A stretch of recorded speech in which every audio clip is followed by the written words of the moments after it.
Welcome to एड्यूनीट। इस video में हम लोग बायोलॉजी नीट यूजी 2025 का सिलेबस डिस्कस करेंगे कि क्या आपको पढ़ना है और क्या नहीं पढ़ना है और क्या चीज़ आपको ओल्ड एनसीईआरटी से पढ़ना है।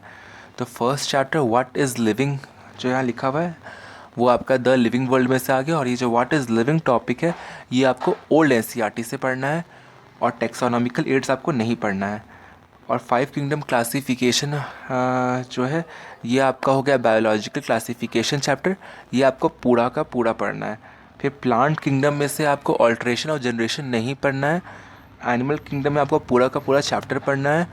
मॉर्फोलॉजी ऑफ फ्लावरिंग प्लांट्स में आपको जो मॉडिफिकेशन ऑफ रूट स्टेम और लीव्स थे ये आपको पुराने ये से पढ़ने होगा, पुराने एनसीईआरटी से। और कुछ नए फैमिलीज ऐड हुए हैं, मालवेसी, क्रूसीफेरेसी, लेग्यूमिनेसी, कॉम्पोजिटी और ग्रामिने। ये आपको वीडियो देखना होगा क्योंकि ये वाला एनसीईआरटी बुक में अवेलेबल नहीं है। फिर उसके बाद एनाटॉमी ऑफ फ्लावरिंग प्लांट जो है उसमें आपको सेकेंडरी ग्रोथ नहीं पढ़ना है।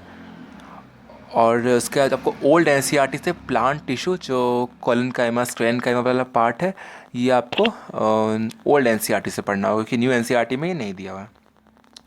उसका स्ट्रक्चरल ऑर्गेनाइजेशन इन एनिमल्स में से आपको एनिमल टिश्यू, कॉकरोच और फ्रॉग ये आपको तीनों पढ़ना होगा ओल्ड एनसीईआरटी से। अर्थवॉर्म आपको नहीं पढ़ना है। यहाँ इंसेक्ट फ्रॉग लिखा हुआ है, ये नीट 2024 में भी सेम मिस्टेक था, तो आपको इंसेक्ट जिस कॉकरोच दिया हुआ है हम लोग के बुक में और फ्रॉग ये दोनों का दोनों पढ़ना है। Cell structure and functions, cell the unit of life में आपको पूरा का पूरा चैप्टर पढ़ना है। बायोमॉलिक्यूल्स में भी आपको पूरा पढ़ना है chapter.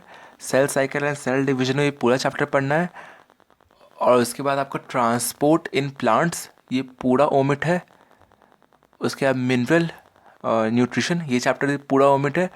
Photosynthesis in higher plants ये आपको पूरा चैप्टर पढ़ना है।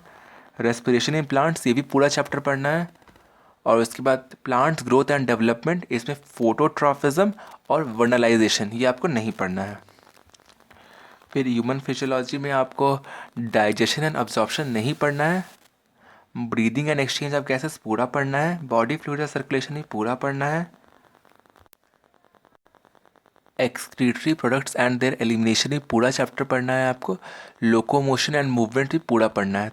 तो ये चारों चैप्टर जो मैंने बताया आपको ह्यूमन फिजियोलॉजी का वो आप न्यू एनसीईआरटी से फॉलो कर सकते हैं, उसमें कोई चेंजेस नहीं है। फिर ये जो neural control and coordination chapter है आपका उसमें से आई, ईयर, क्रेनियल नर्व्स और रिफ्लेक्स एक्शन ये ओमिट है। केमिकल कोऑर्डिनेशन एंड इंटीग्रेशन ये आपको पूरा पढ़ना है। उसके बाद अब क्लास 12 के सिलेबस पे आ जाते हैं। तो